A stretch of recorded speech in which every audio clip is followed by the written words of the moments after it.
Hello, it's Kaya Carter, and I'm responding to the growth and mindset reflection questions. First of all, I'd like to start off by stating my test results for the Strong Growth Mindset quiz. I received a score of 21, which is a pretty high score on the growth and mindset. So basically, that's saying that I am pretty open minded when it comes to growing, um, and in terms of like my mind expanding, which I do agree with. Because even when it comes to things that are not super appealing to me, but I know that I need to change my mindset and change just my activity and my approach on that specific aspect, I have to change. Like, I have to change either my attitude, I have to change my technique.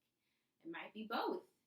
So, keeping that awareness of, what it is that I need in my person to move forward is just totally important to me. Again, it's not something that I'm just super stoked about, but it is something that I believe that is needed if I want to be successful. Something that I like that Dr. Schulte mentions was just the constant need of traveling. So I too love to travel, whether it's nationally or internationally. I love traveling in my personal life, and recently I have returned home from traveling in my professional life. So 2 years ago, I decided to move abroad to live in Beijing, China, which is the capital of China, and it was amazing. But also, it took a lot of growth on a personal and professional end. So I was living amongst people that had total different mindset than I did, and also working with them. So working is different as well because sometimes at work it's not as personable. So there's sometimes not as much range for error.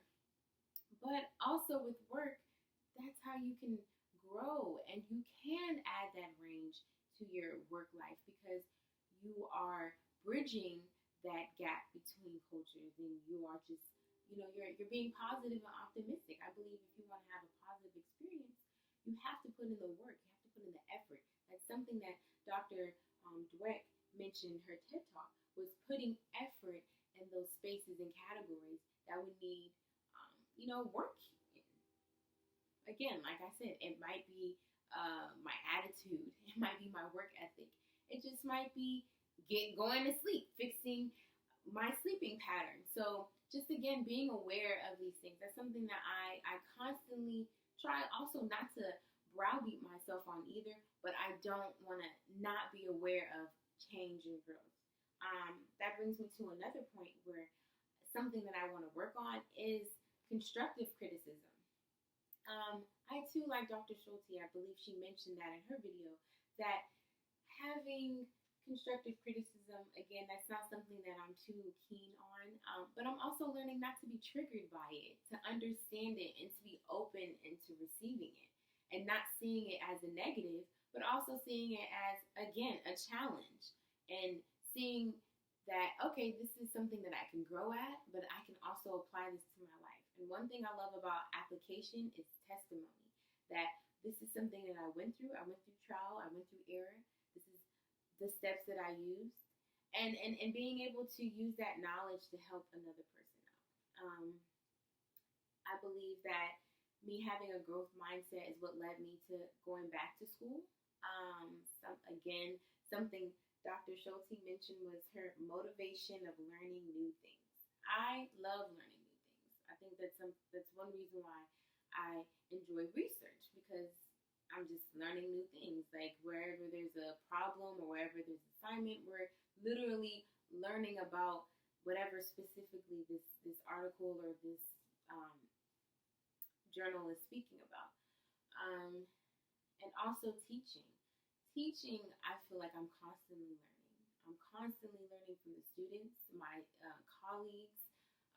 I've worked in many different types of school environments, so being flexible enough to adapt to different philosophies, I'm constantly learning. So I'm finding different things that I like and different things that I'm not super excited about, but maybe trying it because again, there's different ways to do things and and just always having the option of and the availability of various ideologies is awesome, because I won't be stuck. I can always decide to try to do this way or try to do something another way. So just being, again, open and not so resistant to change, but understanding how it can really help me.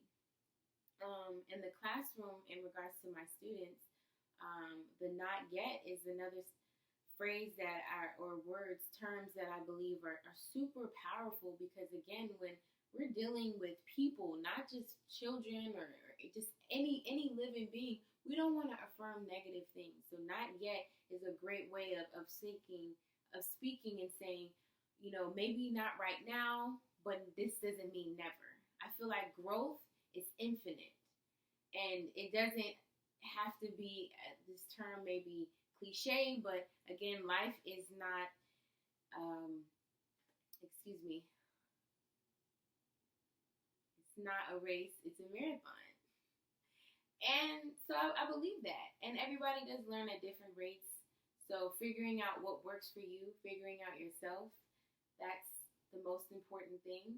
And just doing what works best for you, but also, again, being open and excited for growth.